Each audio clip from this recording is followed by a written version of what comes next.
Ladies and gentlemen, what's going on? This is Ethan Bice with another 4 Hours to Lincoln. I hope you are all having a lovely week. We are counting down the days till men and women's hoops play their respective games in the NCAA tournament. Super exciting stuff right there. Got wrestling tomorrow. We got swimming and divers heading to, they are wherever they are to compete in that. So we got championships up the ass this week, which is super exciting. Super exciting news today as we got new AD. There's just a lot going on in Husker land, and I am doing my utmost best to keep up on everything. But yeah, super exciting stuff. I will talk about Troy Denon here in a minute. I do not know anything about the guy. I watched a video today, though, with Adam Carricker. Two videos, actually. First, he was having a conversation with Dennis LeBlanc, and then 90 minutes later, it seemed like we made the AD hire, so then Adam Carricker had to talk about that. So, and he had some interesting takes on that. So check him out with his talk about the new AD. Really cool stuff. I won't get too in depth because I got a lot to talk about on here. But I am now officially on vacation mode. I took Thursday and Friday off specifically for Matt Madness. I was just planning on wrestling, because, normally we don't have to worry about men's basketball in the tournament because, history shows that we're not in it all the time. But, I think we're there, and we're there to stay for many years to come because Fred Hoiberg is doing an amazing job coaching and doing what he does, and coaching great basketball. And he's gotten this team so far advanced now than Nebraska Hoops has ever gone before. And I think we're going to be a consistent winner as long as he's coaching here. So, it might not be just madness for me for the next however many years, as I can fully expect both men and women's teams to be annually taking the trips there. So we got that going on. I was going to say something, but it slipped my mind. But, yeah, guys, just a lot of great, unique shit going on at Husker land. So, without further ado, we did have a baseball game yesterday against Omaha. I will recap that first. We got softball and baseball again tonight. I will talk about those. Of course, those things will be going on by the time my video uploads. I apologize for that, as I work and then I go home and I try to finish what I'm going to talk about on my show, and then it takes forever and a day to upload these videos. So, yeah, I apologize for that, guys, but I try to keep up with everything.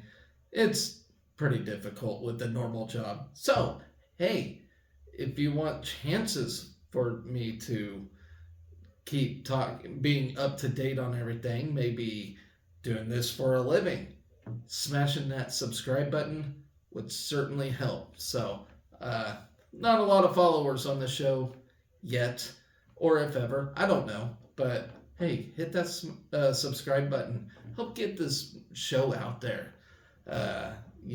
If you like Husker athletics, if you like all Husker athletics, and you want to hear about them every day, this is the show to go to. Of course, there's so many good shows out there. You got Corn Nation, you got Adam Carricker, you got all sorts of shows out there. So I'm just another one of them. So anyways, guys, let's talk about that baseball game real quick. I just want to do my annual recap here. So Mason McConaughey recorded a career high of 9 strikeouts as we picked up our 11th win of the season in the last 13 games with an 11-5 victory over Omaha. Nebraska, well, actually, that wasn't our 11th win. 11 out of the last 13. We are now 14-5. So great, hell of a start for this baseball team this year. I'm telling you that there's always something exciting about Husker sport. We're just doing excellent in everything right now. So we total 11 runs on 9 hits with 2 errors, while Omaha recorded 5 runs on 6 hits and a pair of errors. And remember, last year Omaha won the series against us, and right now they're 3-16. But I don't think they did much better last year at this point. So getting that win was super important. Our one and only game against Omaha this year.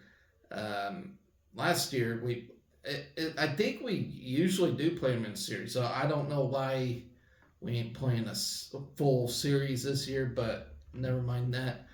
We do against Creighton, though. We played 3 games against them. So, yeah, technically we got the sweep on Omaha. Hopefully we can sweep the Blue Jays or Jayskers, whatever you want to call them.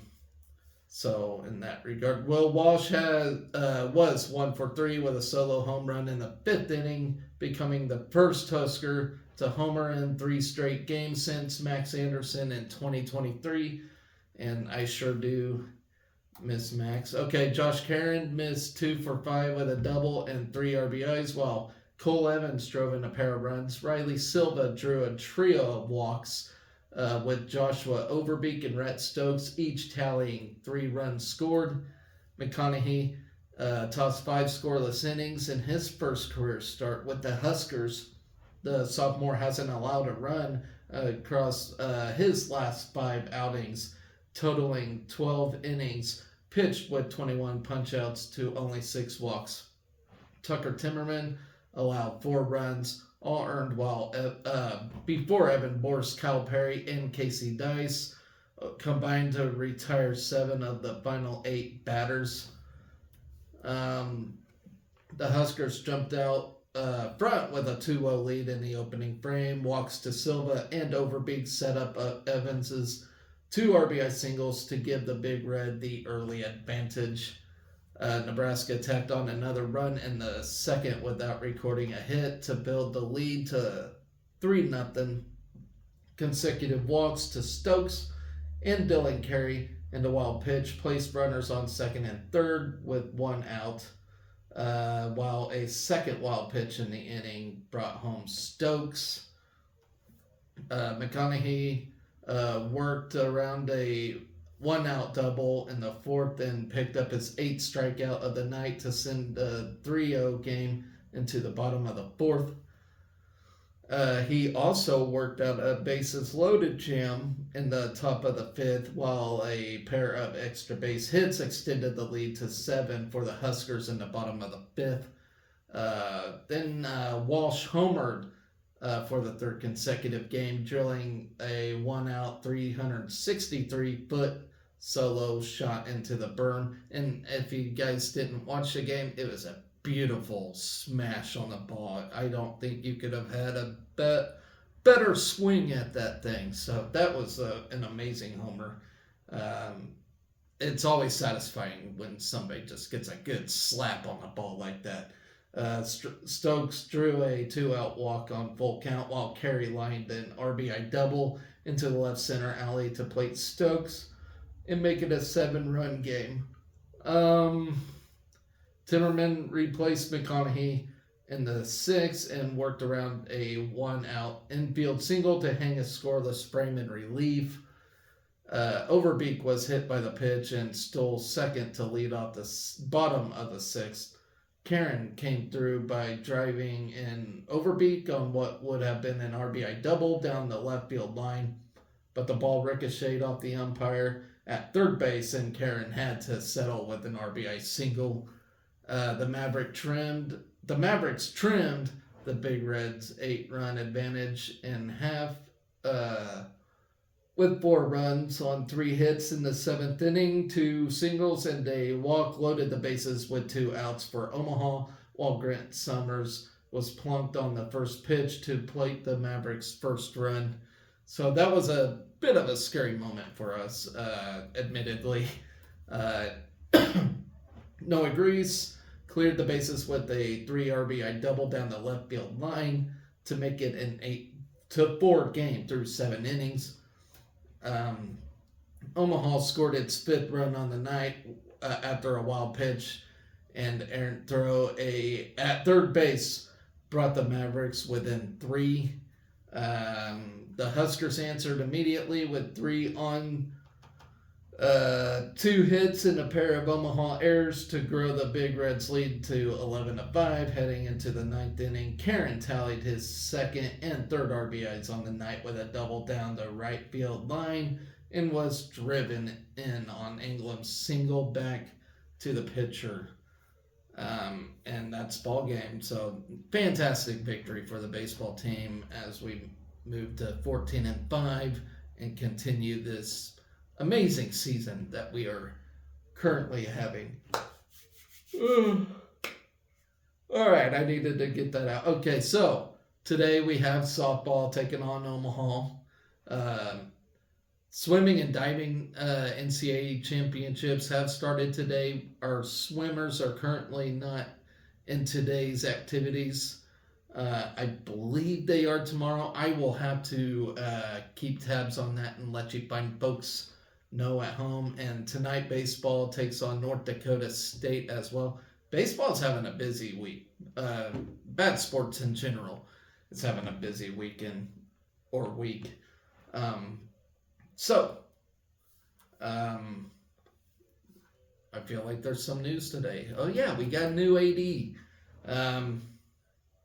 So I will talk about Troy Dennett. I know a lot of you want to know about the guy. I do not know anything about him. Let's see. But I do know this. I will say that our interim president, Chris Kabirik, wasted no time in finding a guy. And so Trev Alberts left last week. So I heard somebody say 5 days. I mean, 7 days technically. They must have meant 5 business days. I don't know. But, Trev left exactly a week ago today. And now we have a new president, or new AD. And so good work on Chris Kabirik, the interim president, wasting no time. I know he had to fuel a fire in sorts, so he did a great job smothering that fire and getting somebody that, I'm looking on paper, I'm looking at his resume, and spent 8 years at Tulane.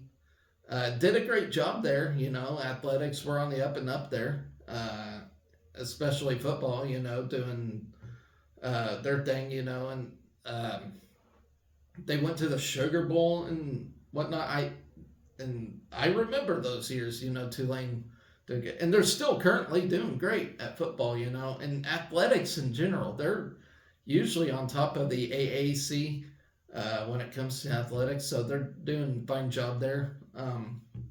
But the guy is from Iowa. That's the only knock I see, but of course, Trev Alberts was from Iowa too. But I don't know. I'm going to give the guy a chance, I always give somebody a chance. Because, for one, hiring is out of my control. I have no control over anybody hiring anybody at UNL. Because, I have no affiliation with UNL except that I'm just a fan like most of you. But I say a pretty good hire, and I see everybody all up in arms about being at Washington for 5 years or 5 months, it's like, really, well, look at Trev. He was here for 2, 3, 4 years and just up and late. So we all know it. These jobs just come and go. So, with the ever-changing landscape of college athletics, and you're just going to see people coming and going, and we can only hope we hold on somebody for a good while longer than most or whatever. But with his 5 months or 9 months at Washington or however long he was there, at least we got a Pac-12 guy, somebody that was in a Pac-12 school for a short while coming here. Because I feel because you got Washington coming into the Big Ten next year, so it's probably good to have somebody with some Pac-12 experience coming to Nebraska and ushering in a new era of the Big Ten. So I think that's a pretty good thing going there, and maybe that's another reason why we hired him. How the hell we reeled in a guy after being out of job for only 5 months is a question to me, but you know what? The football coach, Matt Rule, has nothing but great things to say about him. So that's an important thing, Of course, all the other coaches here, Fred Hoiberg and John Walker, Justin St. Clair, a lot of them, have seen people come and go, and they're still here. So Fred Hoiberg's on his third athletic director here now, and I feel like he ain't going anywhere. Which, by the way, I do got a little segment on Fred. He's got a contract extension himself, which is amazing. So I'll talk about that here in a minute. But yeah, good things, people. I feel like he's going to be a good fit here. I did watch just a tidbit of his introductory press conference when he got hired on at Washington. I think I kind of know why he was willing to leave. And I just don't think it was the right culture fit for him. Everybody's all about the DEI and LGBTQ stuff. I'm not going to get in politics here. I'm just not. But here's a guy that's just wanting to be an athletic director, and win at sports, and you got people, you get my drift, right? So I feel like he is a better fit here. It's a better culture fit for him here. Now, can he handle a fishbowl environment like UNL? That is remain to be seen. Other than that, if honestly, if I'm going to be brutally honest, an athletic director, of course we are all mad Trav left, whatever, traitor, but it's not as important as what it seems.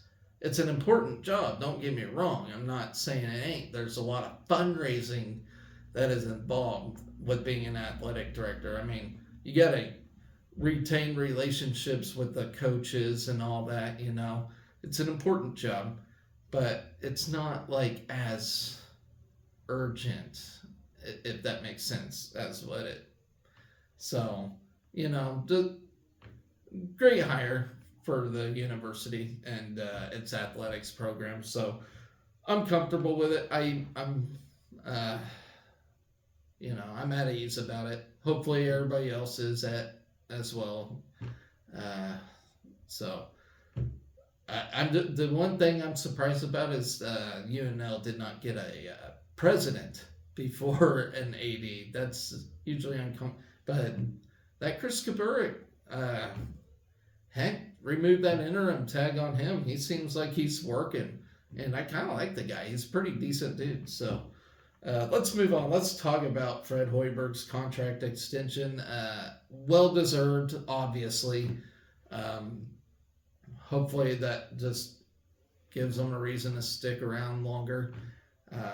But he has obviously earned it. I mean, if you look at it, from day one he was here till now, he was just one game better each year. This year, like 6 or 8 games better. So yeah, why not give him a contract extension? Dennis LeBlanc was in charge of that. Once again, Dennis LeBlanc did a great job in his interim role for the short time he had it, but man, I really like that guy. I never even heard of Dennis LeBlanc until he was interim athletic director, and that guy's uh, outstanding. Just a very outstanding guy, and former players still talk to him, which is crazy, a guy in that position. If I went to college, at another university, I don't think you would even remember that type of guy. But here you got Dennis LeBlanc, and he's just well loved and well received. Been at UNL for over 40 years, which is just amazing. So, yeah, give him credit for his role as interim athletic director. I think he did a great job for the short time he did it. So, but the new contract with Hoiberg, who has guided Nebraska to its first NCAA tournament since 2014, it extends till the 2028-2029 season. And I hate talking money and shit, but I feel like it's an important contract extension to keep Fred here. Yeah, but he'll get paid $4.25 million next season, with annual increases in each of the subsequent contract years. Not to mention, they give him like an additional bonus if he wins a game in this tournament. So he gets like 10,000 first round, 20,000 second round. I think it's all the way up to 3 to 400,000 if he wins a natty, something crazy like that. So, people saying that people leave because of money and stuff. Money's not an issue at UNL. This guy, if he makes a run in this thing, he can make a shitload of money doing that. So. And the guy just seems to be coaching because he loves to coach. So that's just amazing. The new contract with, I talked about that, sorry. Let's see, this is a quote from Fred Hoiberg. He says, "I'm appreciative of the confidence our administration has shown in our staff's leadership of the Husker basketball program. With our history at the University of Nebraska, this is a special place for our family. We want to continue to build a program that our fans can embrace, and one that represents the values of Nebraskans and Kansans, such as I. With the phenomenal facilities and fan support in place, we are positioned to do things that have never been accomplished by the Husker men's basketball program. I have the opportunity to work closely with 5 men's basketball head coaches in my 4 decades in Nebraska athletics, and I am more confident than ever in the direction of our men's basketball program." And that's from Dennis LeBlanc. And if there's anybody that gave me confidence in saying that, that's Dennis LeBlanc, because yes, he has been here for 40 plus years and has seen it all. He's seen the worst, terrible times, and he has seen the good. So, yeah, Coach Hoiberg is a great representative of the University of Nebraska and our program, and has shown great progress and improvement over the past 2 seasons. Fred has shown that he is committed to leading a program that succeeds on the court, in the classroom, and in the community. We look forward to watching him and our team play on Friday in the NCAA tournament, quoted by Dennis LeBlanc. Under Hoiberg, Nebraska has improved its win total by 6 victories or more each of the last 2 seasons, one of only 4 Division I programs to accomplish that feat. So this guy, and you want to talk about stability at UNL, I think this is one of the things. Coach Hoiberg's basketball team, it's looking stable. So that's one thing, Look at KU, Duke, North Carolina. I know KU's having an off season, but you look at them teams, they're stable. They're always in the NCAA tournament, They may not win it all. They may lose the first round some years, but they're stable. They're always in the conversation. And that's what we're becoming as a program. I do believe it. I don't think this is just going to be a 1 year and done type of thing. As long as Fred's here with the staff and keeps the staff and all those great things, this is going to be a stable basketball program. I truly do believe that. And we may miss a year or two just going to NCAAs, but I feel like eventually we'll keep that stable, as you will. So, well deserved contract extension for Coach Hoiberg. So, moving on now to women's gymnastics.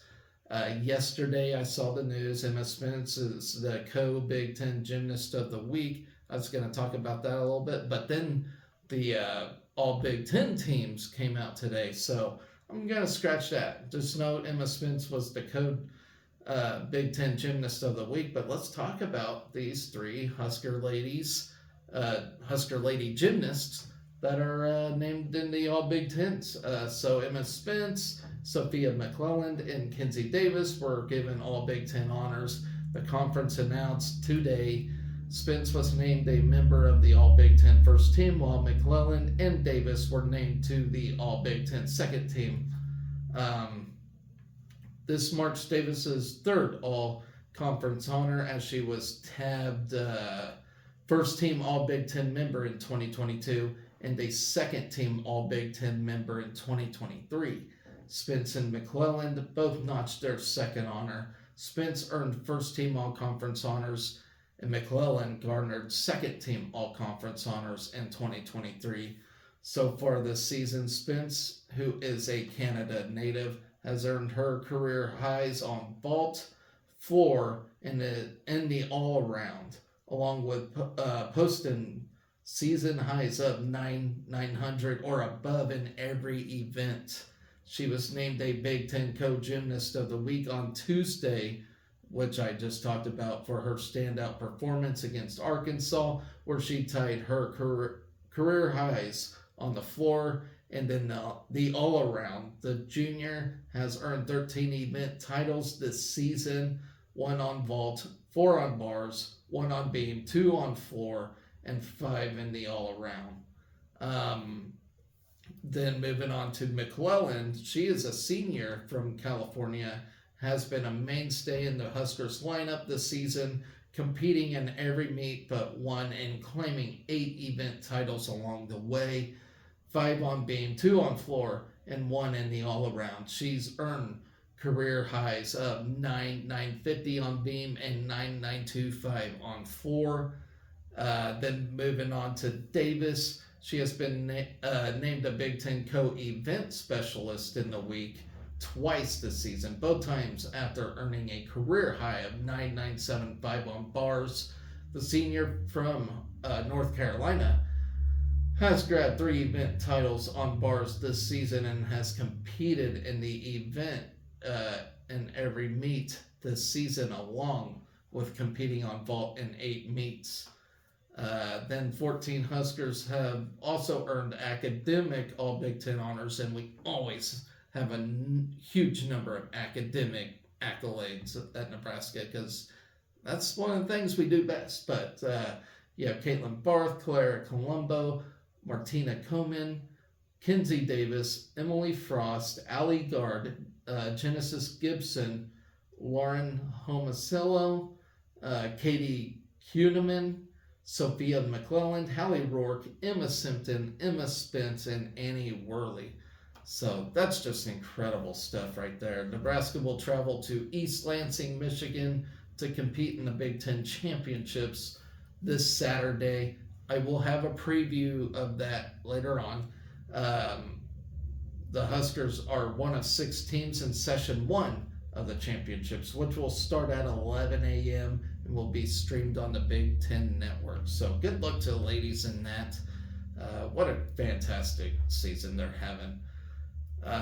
So with that, guys, I just got a couple of previews. I'll preview the basketball games tomorrow in between wrestling sessions. Very busy time, by the way, but I'm going to preview softball against Omaha tonight, that they're playing tonight, and then swimming and diving. I did not get to really give a good preview of that, so hold on for that. I will talk about those right now. So starting with softball, And obviously, this video probably won't come out till way after first pitch, and I apologize for that, but I'm just going to give the preview anyway. Two hottest teams in the respective conferences face off this week in Lincoln when the softball team welcomes Omaha to Bowling Stadium. Fans will unable to make it out to Bowling Stadium can listen to Nate Rohr call every game this season. As you all know, he does a fantastic job. Anyways, Nebraska brings a 5-game winning streak into Wednesday's in-state matchup, while Omaha has won 10 consecutive games. The Huskers' 5-game winning streak is tied with Penn State for the longest winning streak among Big Ten teams, while Omaha's 10-game winning streak is the top streak in the Summit League. The Huskers and Mavs are also two of the highest rated Midwest teams in the most recent NCAA RPI rankings released on Monday. Nebraska came in at number 68 in the NCAA RPI, while Omaha was 2 spots higher at number 66. The Huskers are going for a season sweep of their in-state opponents after Nebraska defeated Creighton 9-0 in 5 innings last Saturday at Bowling Stadium. So moving on to swimming and diving. Thankfully, I got another day of leeway for that. But you have Gina Jorgensen and Kelsey Claremont, who is attending this particular thing. Jorgensen, who is a sophomore from Aberdeen, South Dakota, qualified for the 1650 freestyle and 500 freestyle. Because of her qualification times in the 2 events, she was also invited to participate in the 400 individual medley, which is pretty cool. So she gets 3 events in this thing. Jorgensen logged career bests in all 3 events at the Big Ten Championships, breaking the 1650 freestyle and 500 freestyle school records with times of 16:01.72 and 4:41.19. She finished 5th in the 1650 freestyle and 10th in the 500 freestyle at the conference meet. Jorgensen is also 4th all-time in the 400 individual medley after a 20th place finish in the Big Ten final. Claremont, a sophomore from Canada, will compete for the Huskers on the platform. She qualified for the event after grabbing an 8th place finish and a score of 5:02.75 at the NCAA Zone D Diving Championships. Claremont has amassed 8 top 3 finishes of the season and finished 27th in the event at the Big Ten Championships. Jorgensen is one of 281 swimmers, and Claremont is one of 41 divers competing in the championship events. The swimming and diving will actually kick off at 6 o'clock, but neither one of those ladies will compete tonight. But I think tomorrow you have somebody, so I'll probably have to recap it tomorrow, honestly. So, speaking of tomorrow, got wrestling NCAA championships. I have laid it out for you guys, sending 9 to nationals. I am ready to go. I am ready to get this thing going. My favorite event of every year.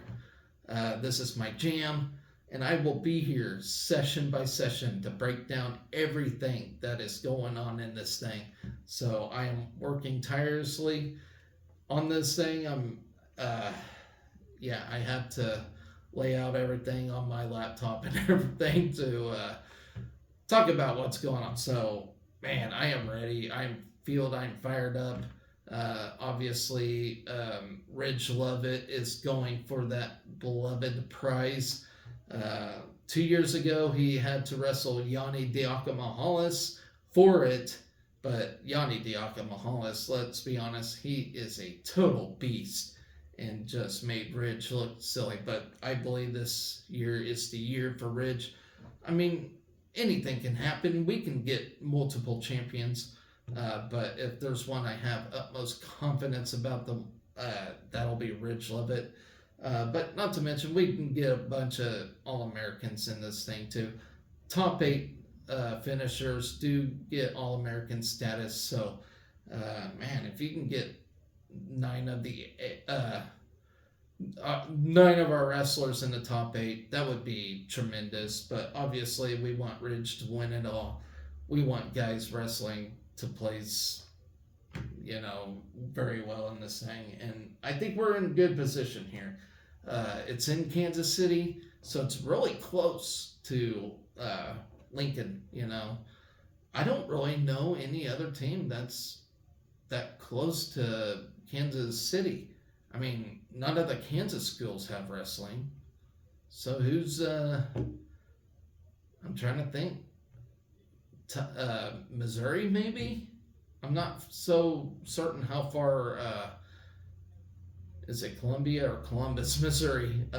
But I don't know how far that is from Kansas City. But I know Lincoln's pretty darn close, so we can get a lot of Husker fans there. I was hoping to be one of them, but I just could not get the tickets this year, and I'm super bummed about that. But you gotta have some financial responsibilities, But with that said, then, guys, I will be here session by session.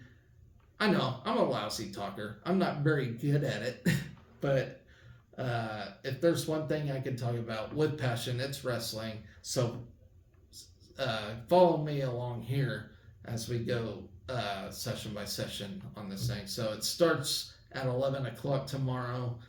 I'm not sure when session 1's done. I would think around 3 or 4, somewhere around there. So look for it, folks. I will be home all day.